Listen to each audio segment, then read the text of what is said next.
maka malaikat maut turun ke sini. Makanya ketika sakaratul maut sudah datang, maka yang baca Quran hentikan. Kenapa? Oh, memang gitu ya. Jangan semakin kenceng. Ayo Pak, insyaallah Pak gitu.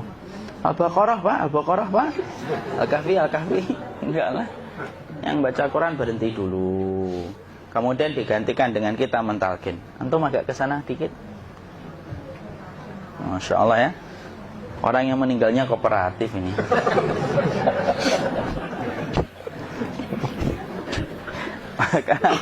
maka agak ke sini ya. Maka disunahkan kita untuk mentalkinnya. Nanti ketika mentalkin jangan terlalu sering, jangan terlalu membebani. Jangan terlalu sering itu la ilaha illallah, la ilaha illallah. Tidak gitulah. Berat nanti dia ngerasakan. Di situ Imam Qurtubi juga menyampaikan, jangan terlalu sering karena itu memberatkan dadanya. Jadi ketika mentalkin, saya sampaikan, boleh diganti atau enggak Ustaz? Enggaklah, talkin itu ibadah. Ibadah itu tauqifiyah. Tauqifiyah itu enggak usah diganti. Karena Rasulullah mengatakan lakinu ala mautakum la ilaha illallah. Talkin orang yang meninggal di antara kalian dengan la ilaha illallah. Enggak usah diganti Allah Ustaz yang lebih singkat, lebih pendek. Enggak usah. Subhanallah Ustaz, enggak usah. Kenapa? Karena talqin sudah ditetapkan ucapannya oleh Nabi, begitulah kita mencontohnya. Jadi tidak usah diganti. Cara mentalqin, jadi kalau keadaan sudah tenang, tolong kalau sudah sakaratul maut jangan ditinggalkan. Karena sesungguhnya pertempuran setan itu pada detik-detik kematian semacam ini. Dan betul-betul berusaha untuk menjadikan dia murtad. Nanti makanya di situ di buku nanti dibahas kan, pertempuran setan itu sampai detik-detik orang mau mati itu sudah ayo kufur, murtad aja tuh, kamu sakit kan? Nah, itu kayak gitu. Makanya jangan ditinggal. Capek gitu kok nggak meninggal gitu ya. Udah gantian mas. Dan jangan kemudian meninggalkannya. Mangkat dulu gitu. Enggak lah, janganlah. Terus ditampingi terus.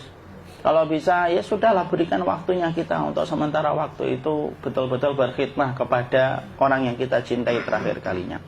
Cara kita kemudian mentalkin adalah, yaitu adalah di sebelah kanannya la ilaha illallah.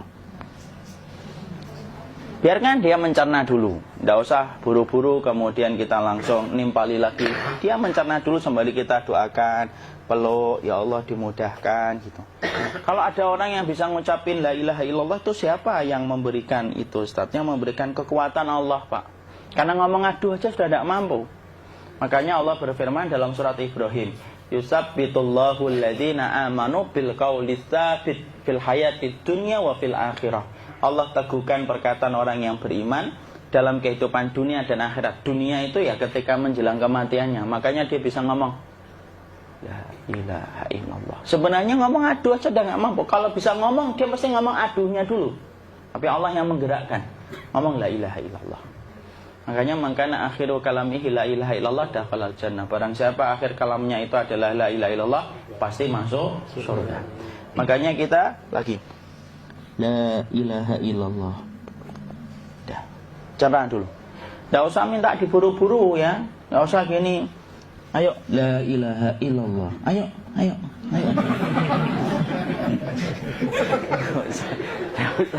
Enggak usah gitu. Ya, biarkan dia pelan-pelan gitu. Ayo tapak, ya Allah capek saya Pak. Enggak usah gitu. Ya ucapkan la ilaha illallah. Kemudian dia mencerna. Lalu kalau dia sudah mengatakan, untuk mengatakan la ilaha illallah. Nah, kalau sudah mengatakan la ilaha illallah, berarti sudah. Enggak usah ditalkin lagi, enggak usah. Belum meninggal juga Ustaz? Enggak apa-apa, biarin aja. Dia di situ aja. Kecuali dia ngomong lagi dan enggak usah diajak ngomong alhamdulillah ya Pak, ya Allah gitu. Terus dia jawab alhamdulillah. Itu berarti ucapan terakhirnya alhamdulillah. Atau ketika habis ditalkin la ilaha illallah, dia ngelihat air. Nah, itu berarti ucapan terakhirnya air. Talkin lagi. Nggak usah marah. Aduh Pak minta air. Kuncinya mau minta air nanti aja dikubur gitu loh. Jangan gitu. Biarin aja. Jangan kemudian setelah la ilaha illallah La ilaha illallah. Terus, ayo tutup, awas ya ngomong lagi ya. Nggak usah gitu juga. Maka kemudian setelah la ilaha illallah sudah, nggak usah diajak ngomong gitu. Terus kemudian nggak usah ada anaknya perempuan, ya Allah Pak, sudah bisa ngomong la ilaha illallah, usah gitu. Cukup dalam hati alhamdulillah gitu. Diam kita dengerin gitu. Disitulah nanti biasanya tadi detik dia terakhir. Dia nanti ngeliat di sini Pak, prosesnya itu nanti kaki langsung sebagian jempol dingin dia. Kaki, telapak kakinya langsung kalau kita geningkan dingin kayak kaki yang kena AC langsung. Kemudian dia langsung ningkup gini. Dikit dia, mulai kaku dia. Atau kalau enggak, gini dia. Langsung kayak jatuh. Kayak kepala nanti yang paling terakhir, kepala itu pasti ada gerakannya Pak. Ini meninggal itu. Pasti gitu. Pasti gitu. Karena apa? Sudah tidak ada beban ruh yang menahannya. Ya, cabut ya, set pelan, maka kemudian malaikat itu. Tapi tetap sakit lah. Walaupun dikatakan ringan, tetap sakit. Maka kemudian sakit gitu, ngelewatin sini, jantung kemudian sudah tidak berfungsi, kemudian ginjal Pak, ngelewatin ginjal tidak berfungsi. Bapak bayangkan kan, kalau yang pernah sakit batu ginjal Pak, sepakat nggak kalau kita batu ginjal itu sakitnya luar biasa Pak? Itu baru titik batu kecil di ginjal. Kita bisa bayangkan tiba-tiba ginjal tidak berfungsi, sakitnya kayak apa Pak? Tiba-tiba ginjal nggak berfungsi, pankreas naik, kemudian tek jantung. Jantung ini dia masih hidup dia, di sininya masih hidup walaupun jantungnya sudah berhenti. Naik, kemudian mata dia ngelewatin mata. Organ tubuh yang paling setia sama ruh itu mata. Maka kemudian mata dia ngelihat dia, ngelihat keluarnya, naik dia. Ya dilihat ini sama dia. Makanya Rasulullah mengatakan innar ruha idza qubida tabi'ahul basar. Ruh itu kalau dicabut, mata itu ngikutin kemana perjalanan ruh itu. Makanya ada yang meninggalnya gini. Ya itu bukan tanda su'ul khatimah. Itu tanda fitrahnya mata ngikutin ruh. Atau kemudian bukanya sedikit. Ada yang kayak senyum Pak. Ada yang kesini yang keringetan. Nah itu tanda husnul khatimah. Ada yang senyum. Jadi sakitnya setelah selesai itu plong gitu. Makanya kemudian ada yang tersenyum. Maka itu tanda. Kalau kita ngelihat orang yang membuka mata kayak gini, tidak usah takut. Cepat-cepat kemudian kita nanti tutup. Biasanya kalau terlalu lama, itulah yang menjadikan ini tidak bisa ditutup. Makanya harus pakai kapas akhirnya. Karena apa? Karena pas meninggal nggak langsung ditutup. Biasanya karena perawat takut, dokternya juga nggak tahu itu, dibiarin itu. Makanya ada beberapa mata yang ditutup pakai tensoplas kan? Sebenarnya kalau langsung bisa nutup dia, fitrahnya nutup mata itu. Jadi kemudian kita baca Allahumma firlahu warhamhu wa'afihi wa'fuanhu atau bismillah wassalatu wassalamu ala rasulillah, tutup. Bismillah. Tidak usah takut. Kecuali buka lagi ya, ini baru kita kabur bareng. Kalau buka lagi Pak, Insya Allah Pak, ya Allah ya kita kabur bareng-bareng Pak. Diusap Pak, diusap gini. Ini enggak disenggol gini enggak. Begini kan, sudah meninggal dunia. Tangan boleh begini, boleh diluruskan, tidak ada ketentuannya. Boleh gini, boleh kemudian lurus. Tidak usah disalahin kalau ada yang lurus. Lu itu tangannya gimana sih?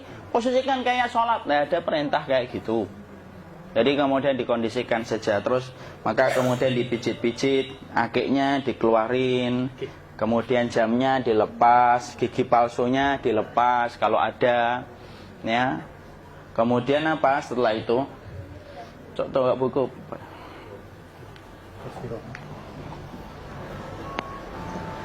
Kemudian kalau bisa awal-awal kemudian taruh buku atau sesuatu yang agak berat di perutnya ketika baru meninggal dunia. Kenapa kemudian ditaruh kayak gini? Bukan apa-apa, supaya membantu sisa-sisa pencernaan dia untuk keluar. Nanti Pak, biasanya kalau kita taruh agak yang berat gini atau kemudian kita gini-gini kan, ini udah makan belum Maki? Udah makan belum makan kok udah gede ya? Maka pencet-pencet kayak gini, biasanya nanti ketika dimandikan, nah pas dimandikan diginikan saja. Aduh. Nah ini dia sudah keluar di belakang, dia gini. Terus nanti keluar dia. Nah ini keluar langsung di belakangnya. Dan memperlakukan orang kalau sudah meninggal dunia itu yang lembut gitu. Kenapa? Inna kasra admil mayyiti kakasri admil hayyi. Mematahkan tulangnya ketika orang sudah meninggal dunia itu lebih dia rasakan sakit ketika mati daripada ketika masih hidup. Tuh Islam itu sampai sama orang mukmin itu kalau sudah meninggal aja sampai selembut itu. Kok hidup kasar itu kebangetan dia jadi orang itu. Mau sampai orang mati itu kemudian disuruh yang lembut, kalau ada aib disuruh nutup, tidak boleh diceritain. Misalkan di belakangnya beliau ini ada tompel, gagah-gagah tompelnya gede gitu, tidak boleh cerita. Masya Allah loh, sampai segitunya sunnah itu ngajarin kita untuk nutup aib. Kalau ada orang belajar sunnah sukanya buka aib, nyari-nyari kesalahan orang, sunnah yang mana dia pelajari itu saya bingung. Makanya kemudian gini, setelah selesai maka kemudian tutup dengan kain. Maaf ya, ya. Ya. Nanti kalau nggak kuat napas ngomong ya. Maka ditutup kayak gini, ditempatkan kemudian jangan di tanah tapi di atas dipan. Karena apa? Syekh Abu Malik Kamal Said Salim dalam Sahih Fikih Sunnah menyampaikan supaya tidak cepat busuk. Dia taruh di atas. Kemudian ditutup pakai kain apa saja, ya, sembari nanti kita mempersiapkan tempat mandinya, tempat kafannya dan yang lain sebagainya. Maka kemudian kalau ada yang datang boleh dibuka. Kemudian kita mencium ininya apa? Kemudian keningnya. Kemudian kita berdoa, nutup lagi kayak Rasulullah ditutup. Kemudian yang datang terakhir itu salah satunya Abu Bakar. Dibuka kemudian beliau, ya Allah ya Rasulullah, engkau adalah orang yang percaya hidup dan matimu, dan tidak mungkin Allah itu mematikan engkau 2 kali ya Rasulullah. Maka kemudian ditutup kembali. Saat itu para sahabat dalam keadaan mendung semuanya. Maka disitulah kita lakukan kayak gini. Ditutup gini Ustaz ya. Kasihan tidak bisa napas, insya Allah tidak butuh napas lagi. Jadi kemudian kita semacam ini kita persiapkan apa yang bisa kita lakukan. Nah itulah proses kematian dari sakit, sakaratul maut sampai kematian.